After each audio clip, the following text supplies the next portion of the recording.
Mother, tell your children not to walk my way. Tell your children not to hear my words, what they mean, what they say. And now, ladies and gentlemen, comes part 2. Yes, the Cena video was not the only thing I had planned. No, you see, that was only part 1.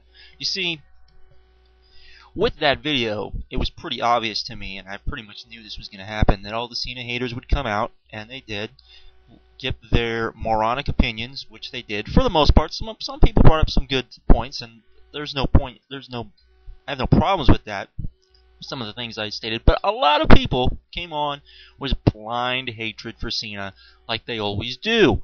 And I always wonder about this because I said something in that video which few people commented on, and that was Triple H.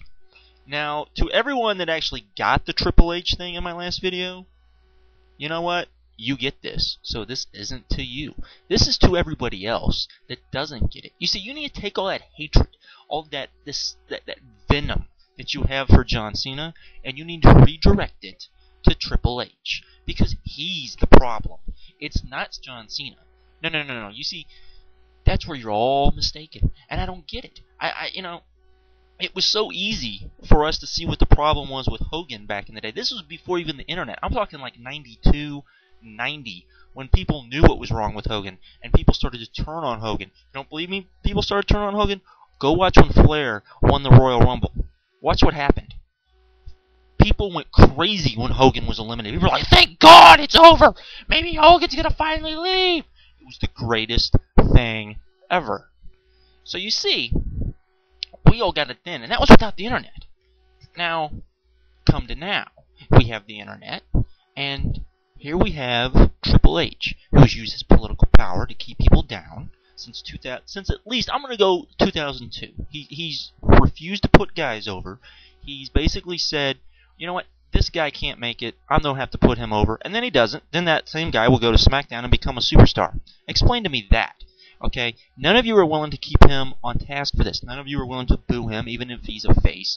None of you are willing to call him out. None of you are willing to come on here and say the exact same things you say about Cena about Triple H. Of course, you can say Triple H is a better wrestler than John Cena. I'm not going to argue with that, but it's his backstage politics that's the problem. You want to wonder why there's no one to take John Cena's place? It's because of Triple H. Triple H refused to put over Booker T. Booker T had to go to SmackDown and make himself. Triple H refused to put over RVD. So what did RVD have to do? Go to SmackDown and prove himself. And the list goes on and on and on. I mean, when are you going to get it? That Triple H is the problem. That Triple H, with his backstage politics, his refusal to put people over, the fact that he's jammed down our throats, even though it's evident. I mean, you people talk about John Cena not being over. Go back and look during the Attitude Era when Triple H was being jammed down our throats and he was getting no reaction. He would get booed when he walked out and then no reaction after that. He would win a match and it would kill the crowd. I mean, that's not over. That means the guy's not over. That means people are sick to death of the guy and they want him to go away. Okay? That's not like what happened with Ric Flair when Ric Flair was hugely over and he would win and people would boo and go, oh my God! This was bad. This was bad. And you people completely forget that. Yet, we're left with Triple H having too much power. Everyone says, oh yeah, well everybody knows that. Well then call him on it.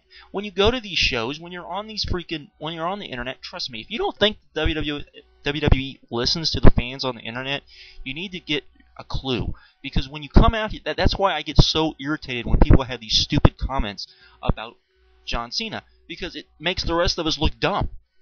It does. You see, for the WWE to actually listen to us, we have to sound intelligent, and we have to be like, okay, WWE, this is what you need to do, and this is why. But as soon as you come out and say John Cena is the problem, WWE opens up their books, looks at the financial statement, and says, John Cena is making us a whole lot of money. You guys don't know what you're talking about. Go away. Because that's what they do. You don't believe me? Go look and see what Triple H said last year about the internet fans, where he basically said the internet fans don't know what they're talking about, internet fans don't know this or that. And to a large degree, he was right about a lot of the things he said. The problem is he was able to mask that over the fact that he didn't put guys over, and he was able to basically lie and say, oh, well, you know, I've never refused to put guys over, which we all know is just total BS because there's more than enough reports to back that statement up. So, This is what I want you guys to do. I want you to take all of that hatred, all of that venom, all of that crap, throwing it at Triple H. I don't care if it's you guys screaming at Triple H that you want, when Triple H walks back, you start freaking "We want Paul" chants. Trust me, that will send a message, because they'll all be like, why are they chanting "We want Paul"? Oh yeah, Paul Heyman. Who got Paul Heyman fired? It was Stephanie McMahon, his wife. These fans know that. These fans are asking for Paul to come back, and they're smart enough to know that if they do it, when Triple H comes out, well, then the regular fans are going to be like, what the hell are they talking about? And then they'll ask a smart fan, why are you chanting that? And then they'll explain, and the regular fans go, man, that's crappy. Yeah, let's chant "We want Paul." Trust me, it will work. Or, when he walks out, you start chanting "Stephanie sucks." That's not hard. Maybe people will go, we'll see he's over, but trust me, the back room will get the message. Vince will go, this is odd. Why are they doing this, Stephanie? Maybe what you're doing isn't right. You know, maybe your hand-picked creative staff isn't as good as you want to pretend it is. I mean, come on. The head writer for her hand-picked creative staff said, and I quote, "Ric Flair is not good on the mic." Give me a freaking break! The guy should have been fired. The guy should not be near a wrestling program if he doesn't think Ric Flair is good on the mic. My God. And see, and that's what you guys don't get. You're not putting all of your hatred towards the right people. It should be Stephanie, and it should be Triple H. Shouldn't even be Vince. It shouldn't even be Vince. Because there's been more than enough reports that say that Vince has gone to people, asked people's opinion, and people don't actually tell them their opinions because they're scared of what Stephanie is going to do and stab them in the back. Yes, that has happened. It's happened numerous times. When Vince asked, great example of this, apparently it was reported that Vince actually asked his creative staff if they should bring back Paul, and they all basically looked at, said nothing, and apparently the reason for this was because the ones that actually thought Paul should come back were scared that Stephanie would retaliate against him. That's not good, boys and girls, and Stephanie needs to be held accountable for this. And if Stephanie's not going to put herself on screen so we can hold her accountable for this, because trust me, that's why she's not on screen, then you hold Triple H accountable for it.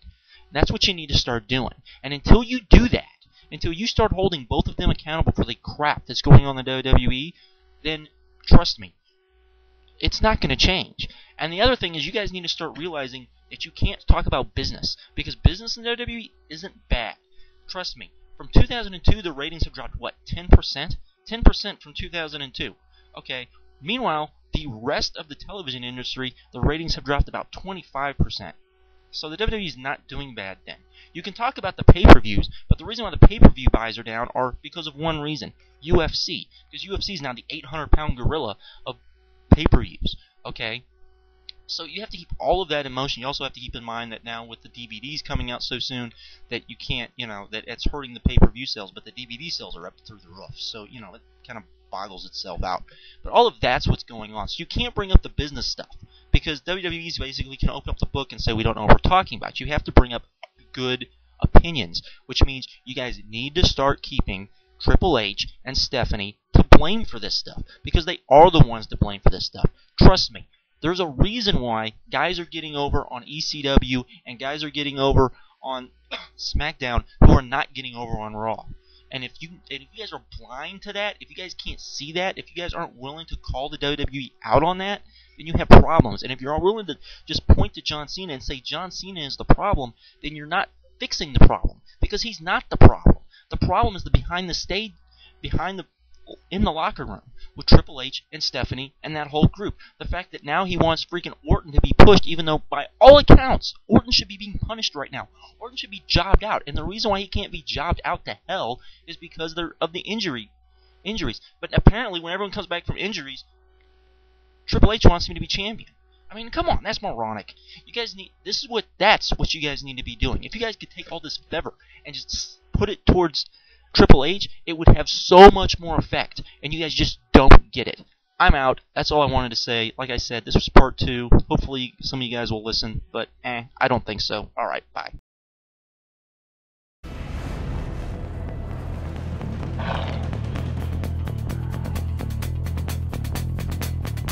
Let's ride.